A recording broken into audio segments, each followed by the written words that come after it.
So let's go to Exodus chapter 24. Let's see if they can stomach this. So Imami, you went to Deuteronomy chapter 4, verses 15 and following. And before you got to Deuteronomy, you would have came across the book of Exodus, correct? Yes. You want to point at face to face? Moses observed God face to face? Yeah, not only Moses, but others. So we're going to see a theophany of God, right? So let me know when you're ready. Yes, I'm on Exodus 24. Okay. I'm going to start at verse 1. Then he said to Moses, go up to Yahweh. Okay. Now notice this is Yahweh speaking to Moses, telling him to go up to Yahweh. Double Yahweh. That's why your Targums will say Memra. You and Aaron and Nadab and Abihu and 70 of Israel's elders bow and worship at a distance. So it's Moses, his brother's sons, and 70 of Israel's elders. Moses is alone to approach Yahweh, but the others are not to approach, and the people are not to go up with him. Moses came and told the people all the commands of Yahweh and all the ordinances. Then all the people responded with a single voice, we will do everything that Yahweh has commanded us. And Moses wrote down all the words of Yahweh. Once again, Allah didn't give a book to Moses. Moses wrote down what Yahweh revealed to him. He rose early the next morning, set up an altar and 12 pillars for the 12 tribes of Israel at the base of the mountain. Then he sent out young Israelite men, and they offered burnt offerings and sacrificed bulls as fellowship offerings to the Lord.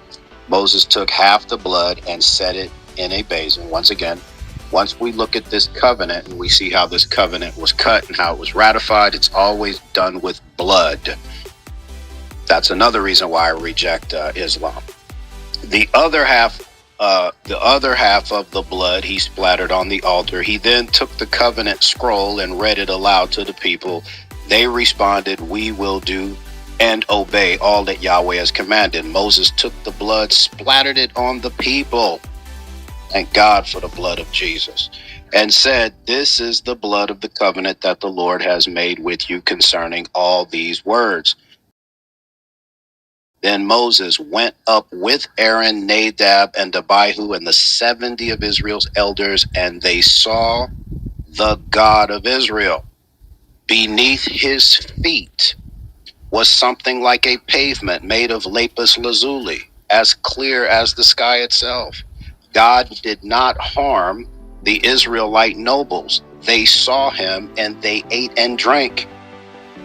The Lord said to Moses, come up to me on the mountain and stay there so that I may give you the stone tablets with the law and the commandments I have written for their instruction.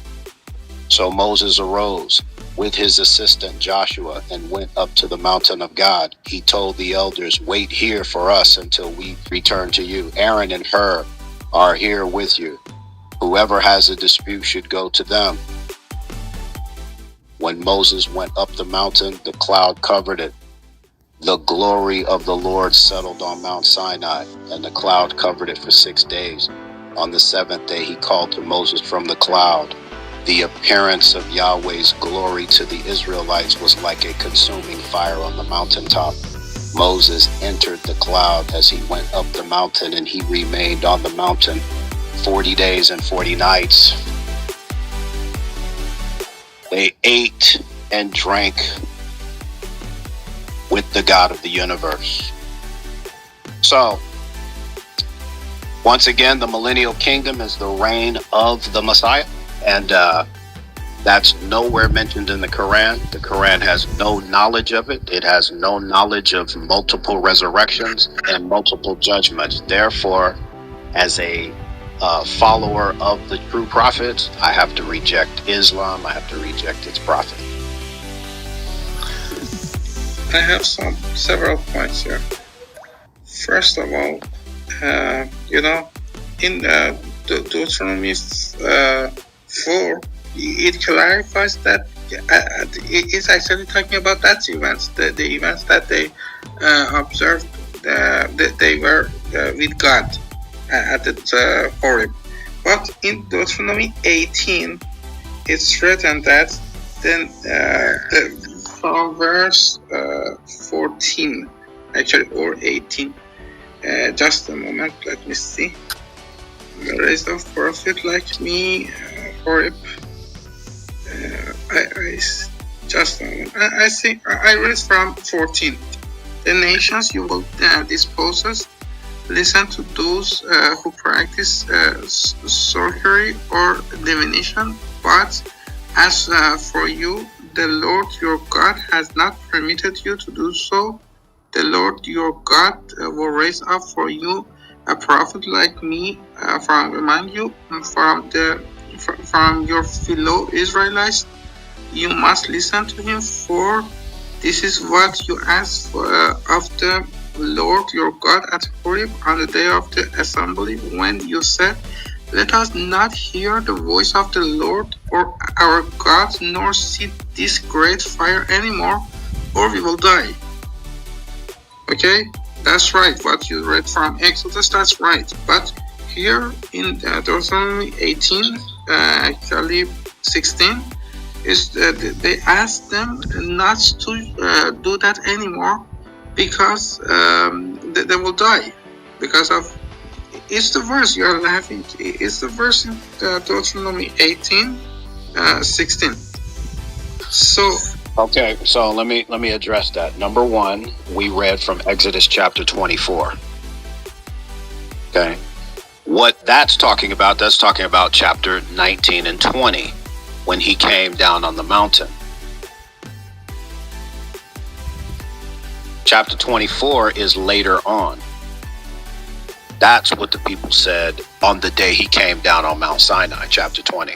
So once again, I'm showing you that you're not chronologically reading anything. So I read all of chapter 24, and you must have heard it and just said, I can't accept that. And then you tried to go somewhere else to try to negate it. Okay. And in doing so, you made a fool out of yourself, because what is being described here is what the children of Israel said days earlier, when Yahweh originally came down on Mount Sinai and Moses came down with the tablets. Okay, that's when they made that claim. They didn't make it afterward, when Moses took up the 70 elders with Aaron and his sons. This is just a perennial problem with you guys, right? That's why you're never gonna get anything until you take that freaking ridiculous Islamic belief that you have and put it on the shelf. Read the Bible as if Islam didn't exist. That's the way I read the Tanakh. When I read it as if Christ never existed, in anticipation of coming. That way I don't make mistakes like you're making now. So what everybody's saying is how he's going to Deuteronomy. Deuteronomy is a final sermon by Moses right before he dies, right, on Mount Horeb, right? And what I'm doing is I'm going back. I'm trying to go through these revelations chronologically so he can see them. But he doesn't care about that. He just cares about trying to justify his prophet, who clearly contradicted Moses and the later prophets. It's one of those things where it's like you almost don't really particularly have time to show this guy, but he's showing that he has a knowledge of the Bible, so I'm not going to let him off the hook. He talks as if he's like asking questions like, I don't know these things, but he's already got his mind made up. He's already gone through the Bible to try to figure out a way to try to justify rejecting the truth of the nature of the Messiah. And he's making a fool out of himself. So I'm saying, Imami, what did you get out of chapter 24 of Exodus? Did you see that they ate and drank with Yahweh? Did you see that? Yes or no? Yes. Yes. Okay, so why are you trying to argue against it? Because after that, something happened, and it might have some influences. After that, people decide not to not to experience dance anymore. This is, because, but it was experienced prior to that time. Chapter 18 of Genesis, Yahweh is eating with Abraham. Okay. It happens after that.